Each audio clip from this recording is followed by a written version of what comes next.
अस्सलाम वालेकुम। मैं उम्मीद करती हूँ आप सब खैरियत से होंगे। आपके दुआओं से हम भी खैरियत से हैं, जहाँ भी रहें अपनों के साथ खुश रहें। आज हम बना रहे हैं टमाटर की चटनी। हमने 1 किलो टमाटर लिए थे और 1 कप पानी लिया था। ऊपर से आधा इंच का पीस काट के हमने 15 मिनट के लिए उबालने के लिए रख दिए थे। और ये साबुत कश्मीरी मिर्च डाली हमने कलर के लिए।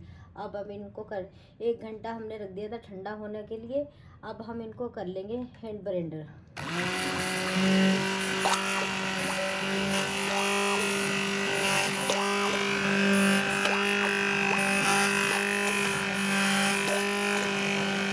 नाज़रीन, ये देखें हमने ग्राइंड कर लिया है। इसका बिल्कुल पेस्ट बन गया है। 2 मिनट के अंदर कितना अच्छा पेस्ट बन गया है। अब हम चूल्हे पे पकाएंगे। ये हम 60 ग्राम तेल डालेंगे। ये एक मैंने नॉर्मल गट्ठी लहसुन की ली है। मैंने मोटा मोटा इसको कूट लिया है मामदस्ते में। ये डालेंगे। देसी लहसुन है, ज़्यादा बड़ी गट्ठी नहीं है, नॉर्मल गट्ठी है। इसको हम लाइट गोल्डन ब्राउन करेंगे। नाज़रीन, लाइट कलर आ गया हमारे लहसुन पे। अब हम इसमें डालेंगे कड़ी पत्ता। ये 1 डंडी कड़ी पत्ता है। 1 चम्मच सफ़ेद ज़ीरा,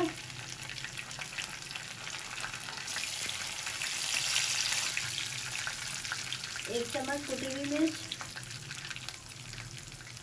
थोड़ी सी हल्दी, आधी चम्मच से कम हल्दी है, आधी चम्मच नमक।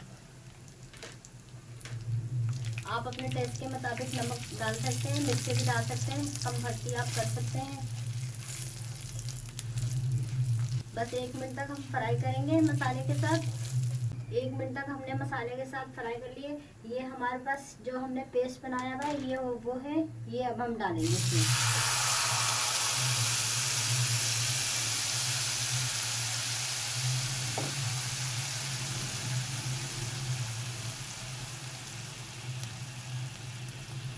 ये देखिए मैंने साबुत कश्मीरी मिर्च डाली थी और माशाल्लाह से कितना प्यारा कलर आया है इसमें। हम जब पाउडर लेते हैं बाज़ार से उसमें कलर मिला होता है, वो ये कलर नहीं आता। आप यही कोशिश करा करें, साबुत मसाले लें, घर में साफ़ सुथरे करके उनको 1 मिनट तक मसालों को भूनें। फिर ठंडा करके आप या मामदस्ते में कूटें या उसमें ग्राइंड कर लें। जो कूटने वाले हैं वो मोटे मोटे मामदस्ते में कूटें और बाकी उनको साबुत रख दें।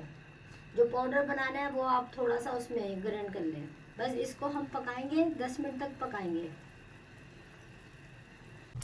नाज़रीन देखें 10 मिनट हो गए हमारी चटनी को पकते हुए।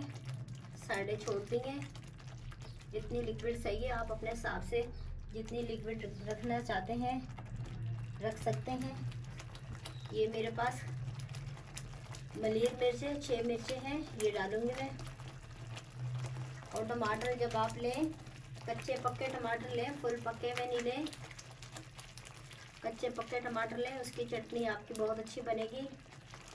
तो जब आप इसको पकाएं पेस्ट बना के, तो ज़्यादा फुल आंच पे नहीं पकाएं, फुल से आधी आंच पे पकाएं। और मसलसल बेड के पास चम्मच चलाते जाएं, वरना चटनी आपके बाहर भी गिर सकती है और साथ नीचे लग भी सकती है। ये देखें पूरी साइडें छोड़ देंगे।